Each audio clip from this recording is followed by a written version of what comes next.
अस्सलाम वालेकुम वरहमतुल्लाहि वबरकातुहू। औज़ु बिल्लाहि मिनश शैतानिर रजीम, बिस्मिल्लाहिर रहमानिर रहीम।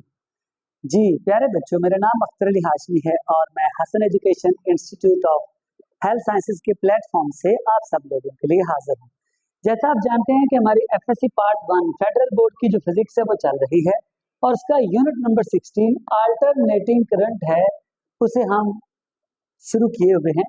तो बच्चों, अल्टरनेटिंग करंट के बारे में बात करते हैं तो आज हम अल्टरनेटिंग जो सर्किट है उसकी टाइप को डिस्कस करेंगे।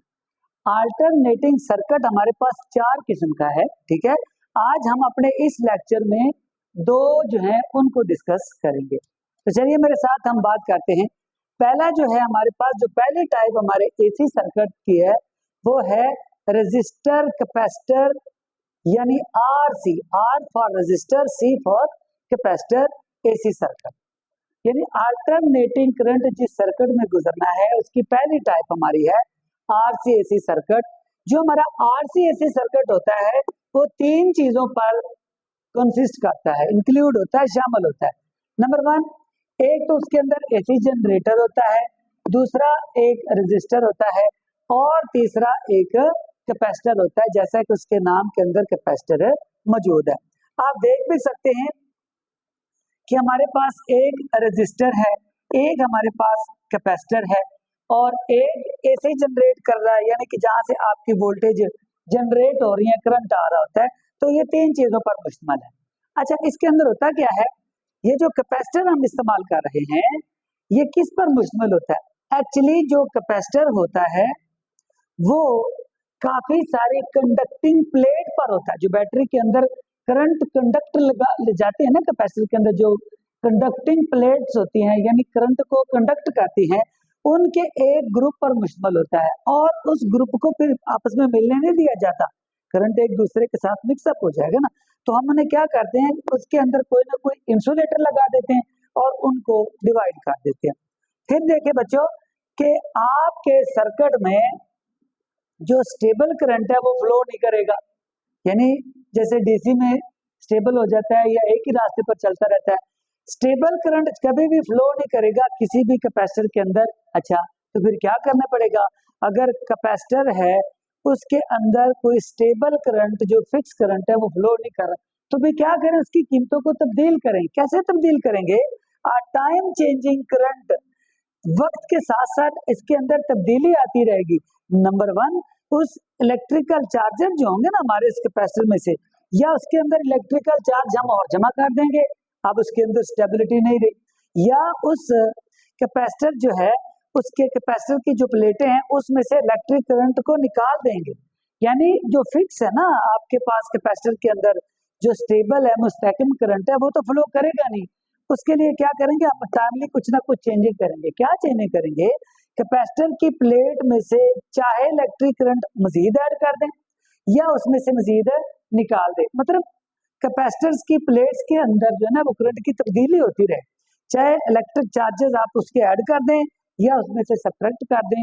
अगर तब्दीली आ गई तो इस कैपेसिटर के अंदर जो है ना करंट फ्लो कर जाएगा। तो बच्चों, ये था हमारा आरसी यानी AC resistor capacitor current AC circuit, और ये उसकी क्या है जी, डायग्राम है। उम्मीद है कि आपको इसकी पहली टाइप की समझ आ गई होगी। अच्छा, अब हम जानना चाहते हैं इसकी दूसरी टाइप क्या है। बच्चों, दूसरी टाइप जो है वो हमारे पास है resistor inductor. R for resistor और इंडक्टर को एल से ज़ाहिर किया जाता है, एसी करंट। ये किस पर मुश्तमिल है? इसके नाम से ज़ाहिर है। कैसे? जैसे यहाँ पर कैपेसिटर था तो तीसरी चीज कैपेसिटर थी, यहाँ पर इंडक्टर है तो तीसरी चीज आपके पास इंडक्टर है। यानी ये इंक्लूड करता है एक जनरेटर पर, एक रेजिस्टर पर और एक इंडक्टर पर। देख रहे हैं, ये जनरेटर है, ये हमारा रेजिस्टर है और यहाँ पर आपका क्या आ गया?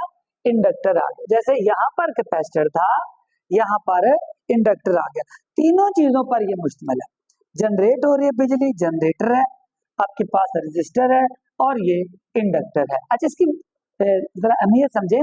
कहता है जब सर्किट जो है ना उसको स्विच ऑन करते हैं यानी बटन दबाते हैं, तो जो आरसी मतलब आपके पास रेजिस्टर इंडक्टर कोई भी सर्किट है, इसके अंदर क्या होगा जरा सुनिए।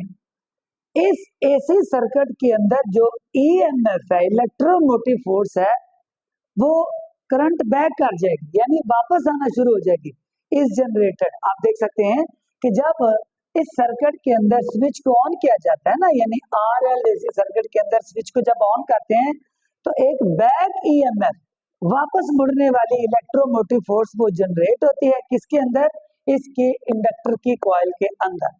और इससे फिर क्या बनता है आपका, ये सर्किट पूरा होता है।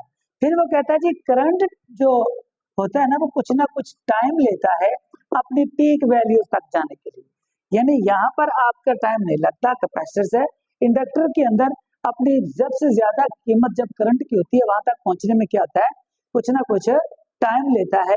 और ये जो टाइम लेता है उसे टाइम कांस्टेंट कहते हैं।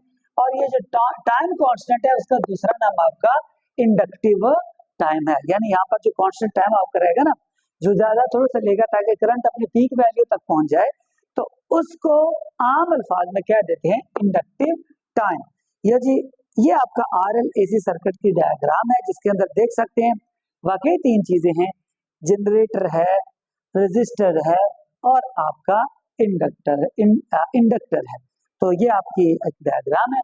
आज हमने इस लेक्चर के अंदर दो टाइप ऑफ अल्टरनेटिव करंट की पढ़ी, दो अगले लेक्चर में होगी। मुलाकात करते हैं आपके पास दूसरे लेक्चर में। अल्लाह हाफिज।